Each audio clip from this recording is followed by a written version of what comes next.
श्री स्वामीनारायण भगवान की जय। अक्षर पुरुषोत्तम महाराज की जय। राधा कृष्ण देव की जय। सियावर रामचंद्र भगवान की जय। प्रमुख स्वामी महाराज की जय। महंत स्वामी महाराज की जय। प्रमुख स्वामी महाराज शताब्दी महोत्सव की जय। प्रथम तो भगवान स्वामीनारायण के चरण में वंदन करते हुए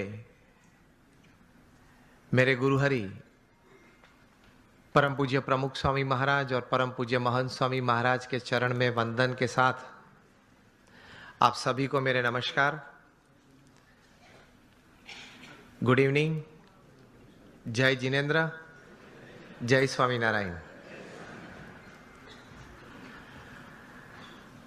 Nice to be with the youngsters today.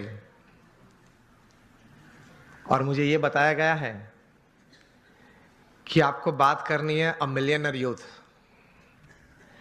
एक युवान किस तरह से समृद्ध बन सकता है, सिर्फ धनिक नहीं, समृद्ध।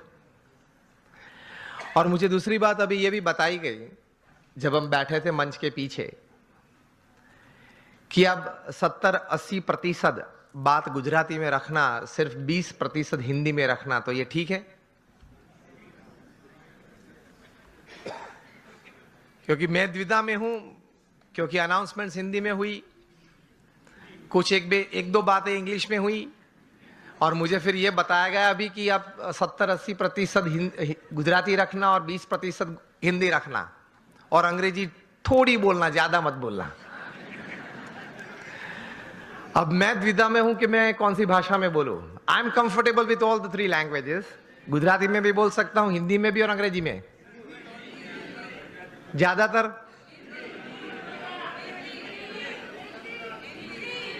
चलो हिंदी में बात करते हैं, ठीक है।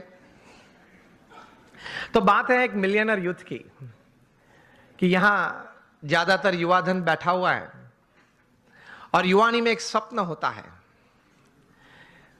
जिंदगी में कुछ बड़ी बात हासिल करने की एक तमन्ना मन में होती है, और होनी भी चाहिए। That is a human dignity, that is a human Endeavour.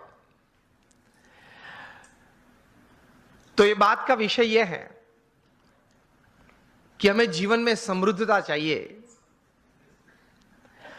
हर तरीके से जीवन में एक प्रगति चाहिए, और सब प्रगति, when all progresses they come together, they become success, सिद्धि भी चाहिए।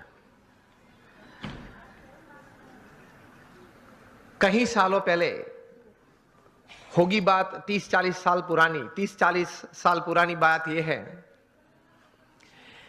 कि थोड़े विचारक इकट्ठे हुए और उन्होंने कुछ ये सोचा, इतिहास के पन्ने देखते देखते, कुछ बहुत सफल लोगों के जीवन चरित्र पढ़ते पढ़ते, कि कहीं प्रसंग ऐसे बने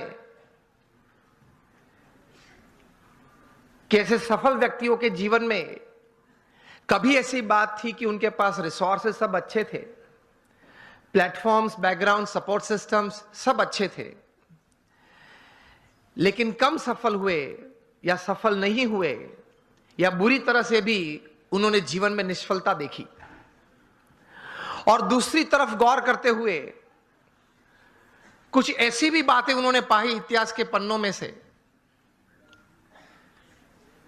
कि रिसोर्सेस कम थे, मतलब पढ़ाई भी थोड़ी कम थी, कुछ फैमिली सपोर्ट कम था, कुछ फाइनेंशियल बैकग्राउंड ठीक नहीं था,